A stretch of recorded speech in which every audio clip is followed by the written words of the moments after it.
अगर आप घर खरीदार हैं और अपने बिल्डर से परेशान हैं तो ये खबर आपके लिए है।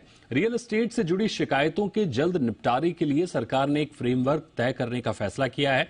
क्या है पूरी खबर, बताने के लिए हमारे साथ जुड़ रहे हैं जी मीडिया संवाददाता अमरीश पांडे। बताइए अमरीश, क्या है पूरी खबर? किस तरह से जो घर खरीदार हैं, जो फंसे हुए हैं, जो टेंशन में हैं अपनी रकम फंसाकर, उनके लिए किस तरह से राहत की खबर है?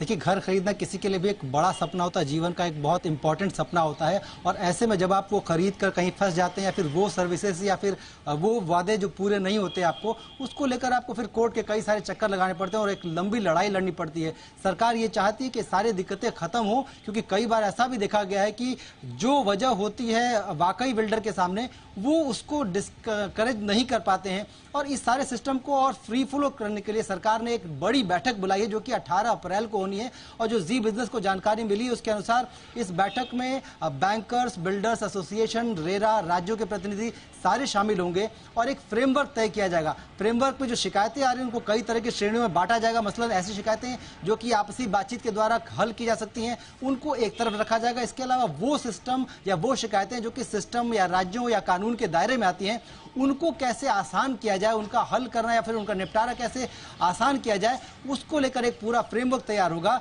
और इस बैठक के बाद जो गाइडलाइंस तैयार होंगी उसको राज्यों को भेजा जाएगा और उसी हिसाब से आगे की प्रक्रिया होगी। तो कुल मिलाकर सरकार ये चाहती है कि जो भी शिकायतें हों उसका बिल्डर, बायर या फिर सरकार की तरफ से ही उस लेवल पर ही उसका निपटारा कर दिया जाए, उसको कोर्ट में न जाने दिया जाए। और अगर वो कोर्ट तक जाने की बात होती है तो जो नॉर्मल प्रक्रिया है वो उसके हिसाब से फॉलो होगी। तो ऐसे में कोर्ट्स पर पेंडेंसी भी घटेगी, साथ साथ लोगों की जो तकलीफ है एक बड़ी कानूनी प्रक्रिया से गुजरने की या फिर जानबूझकर अपने आप को उस लिटिगेशन में डालने की, वो कम होगी और सरकार उनको जल्दी और आसान न्याय दिला सकती है। तो कुल मिला के आपका जो घर का सपना है वो पूरा होगा, घर से जुड़ी जो शिकायतें हैं वो पूरी होंगी। और बिल्डर की अगर कोई शिकायत है तो उसके लिए भी बैंकों को सामने रखकर कहा जाएगा कि आप इनके लिए भी थोड़ा सा नरम रुख अपनाइए। तो कुल मिलाकर बिल्डर और बायर दोनों के लिए एक अच्छी खबर आ रही है। बिल्कुल, जाहिर तौर पर यह काफी राहत वाली खबर है उन लोगों के लिए जो रियल एस्टेट में छोटे मोटे विवादों में उलझे हुए हैं और कोर्ट कचहरी के चक्कर लगा रहे हैं। सरकार की यह पहल उन लोगों के लिए काफी राहत दे सकती है। बहुत शुक्रिया करेंगे अमरीश आपका इस खबर को विस्तार से बताने के लिए।